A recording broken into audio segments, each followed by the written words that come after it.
Welcome back to the channel, and we're going to be talking about the BMW R1200 30th anniversary today. So stick around.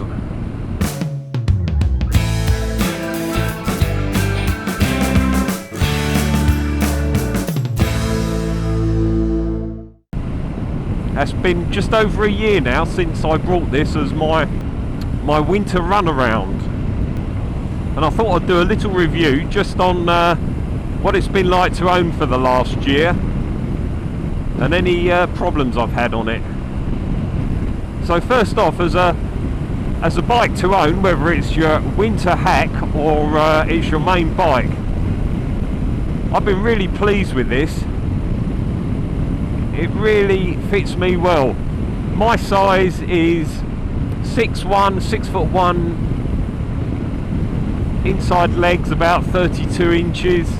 I'm sort of average build, just over 13.5 stone.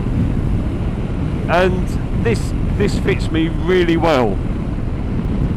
So I brought this bike at the end of October in 2020. It was a one owner bike, and it had only covered just over 11,000 miles from new. The guy I brought it off of had brought it and done a bit of touring with his wife the first year or two, but then they had children and the poor old bike, as usual, just got put to one side and pretty much forgotten about. Just run around occasionally with a bit of servicing and MOTs. I brought the bike, it still had an MOT on it, but it was overdue a service.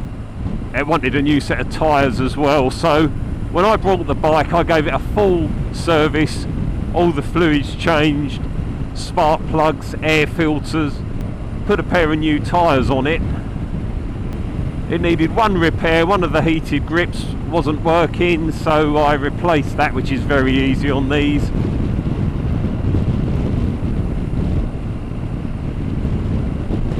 And I also fitted an Aquapovic exhaust silencer. I managed to get a second-hand one on eBay. I managed to cover around 2.5 to 3,000 miles on it last winter,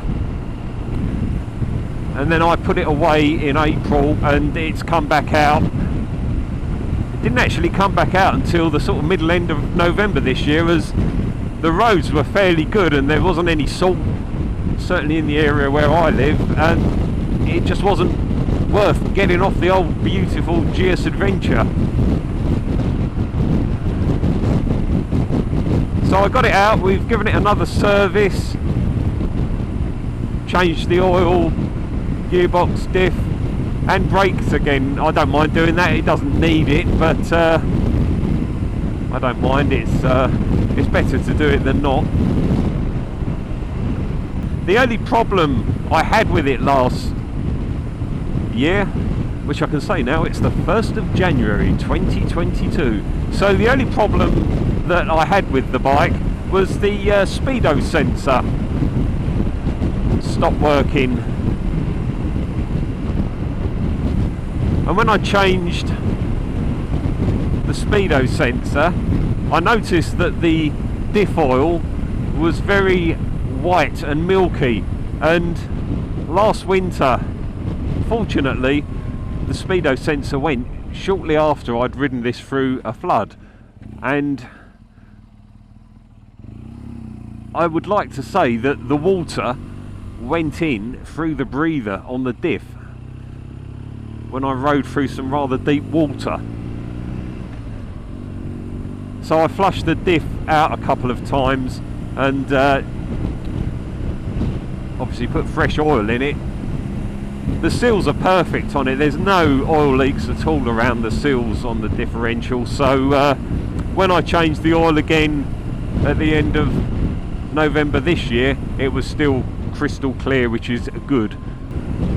So that was the only fault I had on the bike, was the speedo sensor. Having said that, I haven't covered a lot of mileage on it, but even so, it's a 11-year-old bike now.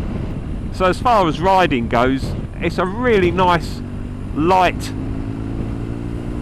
bike, and when I say light, I'm not sure what the weight figure difference is between this and the Adventure, but it's got to be about 20 kilograms, I'm guessing. But this is a much lighter bike to manoeuvre and move around when you're sort of trying to put it into a parking spot. I generally get about 48 to the gallon out of the bike. I run it on super unleaded now, E5. I have run it on E10 and it runs perfectly okay, but I like to keep E5 in it. Now when I bought this bike, as I say, I was looking for a winter bike. Now I'm not really that bothered about green laning this bike. I've taken it down a few tracks, but it really is for just riding around in the winter. Now I live in Norfolk and I do visit friends that I used to know in London, bike guys, ride down to the original tea hut down in Epping Forest quite a bit, go down there on a Saturday for a cup of tea. So I do use this for like motorway work, A roads, and also country lanes like this, and it is perfect in the winter for those rides. It's not too bad as far as weather protection goes. If it's raining as well, it gives you a fair amount of protection. So when I was looking for this, I wasn't particularly looking for a 30th anniversary model, but I was just looking for a nice low mileage, well looked after bike. So corrosion's definitely something you want to look out for, unless you're buying a really cheap run around. It doesn't really matter then, does it? But you know, if you can get a nice bike to start with, all well and good. Cool. Shit, that was a bit slippery, whatever that was. These roads are really dirty. I get so much mud in the middle of them.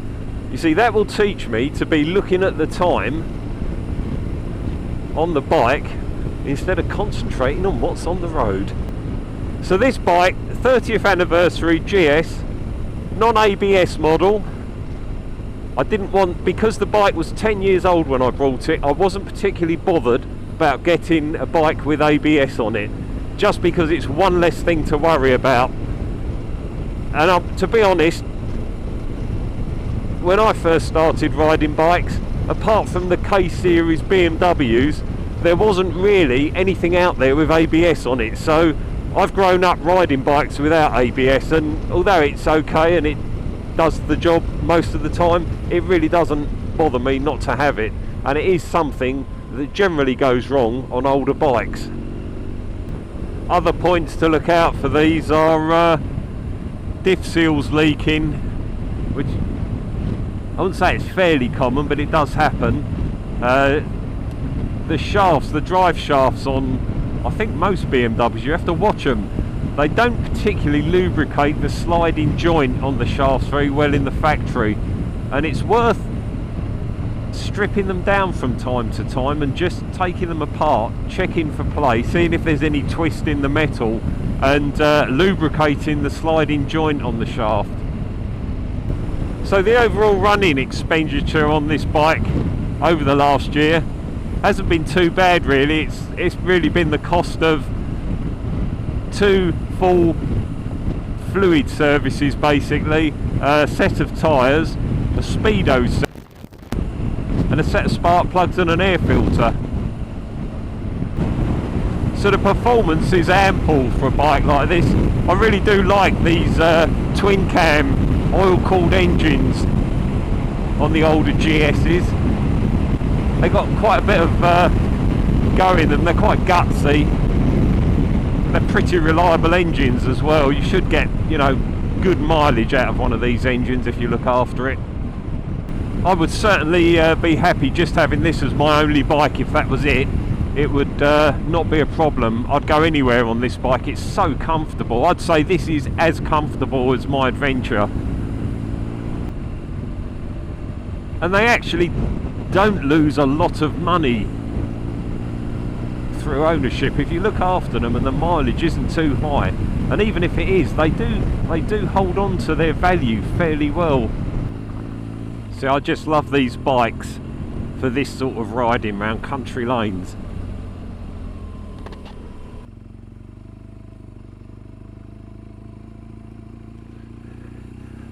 happen when you come across a dog in the road. Oh, and a horse. Not ideal.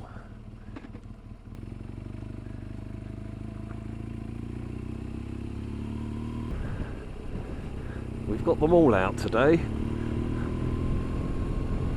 What can I expect round the next bend? A herd of wildebeest.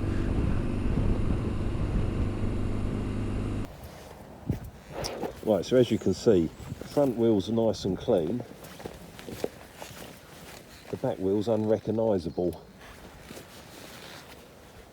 So yeah, what I liked about the 30th anniversary bike is the colour scheme. So you've got the red seat and the white paintwork with the nice blue and red transfers. So what have we put on this bike? We've installed a nice fender extension, which does keep a lot of the dirt off the front of the engine.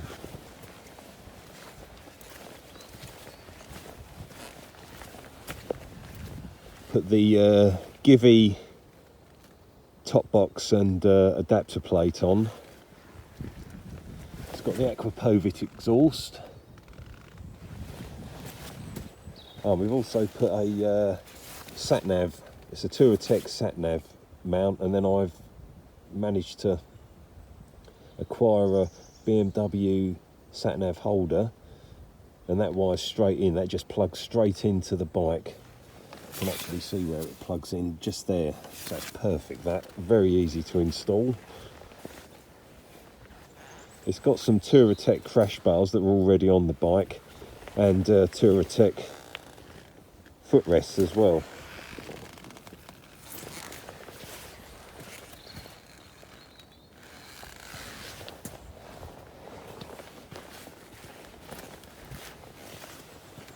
Oh, and also a mud sling that does stop a lot of the dirt going all over the rear shock.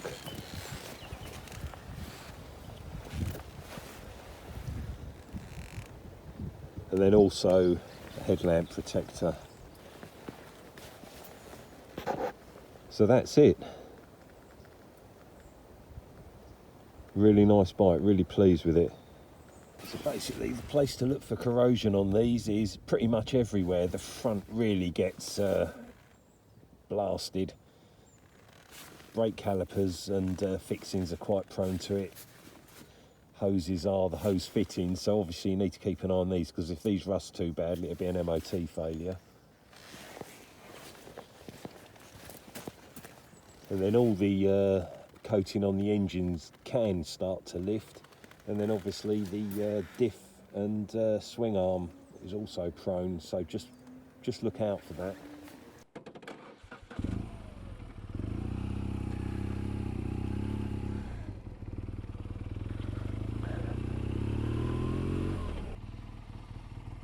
Public byway. Wow, that's a public byway down there. I won't go down it now.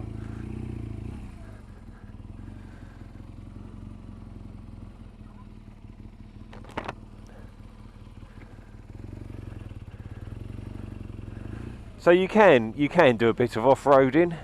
Here we go. Let's do a little bit. It's fairly steady on the mud. You do need to keep on the clutch a bit. You get quite a lot of backlash on the diff with these if you're not careful. I mean, I've only got sort of they're really probably 80% road tyres on this, but it will do it. It'll cope with it as long as you don't go mad.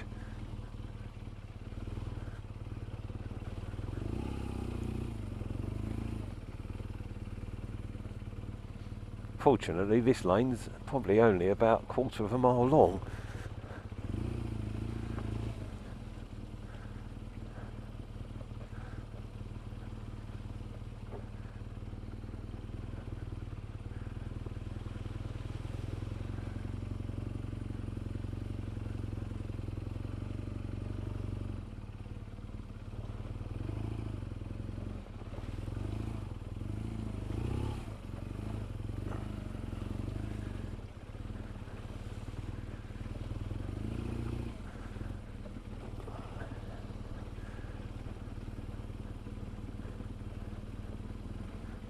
Yeah, I'm not a great lover of riding big heavy bikes off-road. I must say it's a bit pointless. I think, you know, if you're going to do this, you use an enduro bike or a decent sort of road trials bike.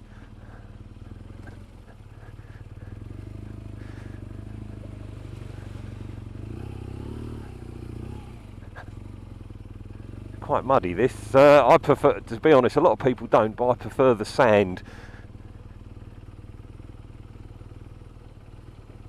Oh, God dear, this is yeah, it's quite interesting, I must say. Oh,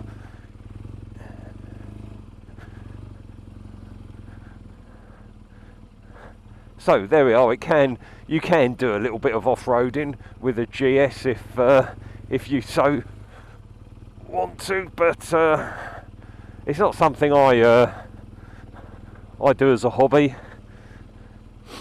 but it can be done. So there we are. 1 year ownership on the R1200 GS.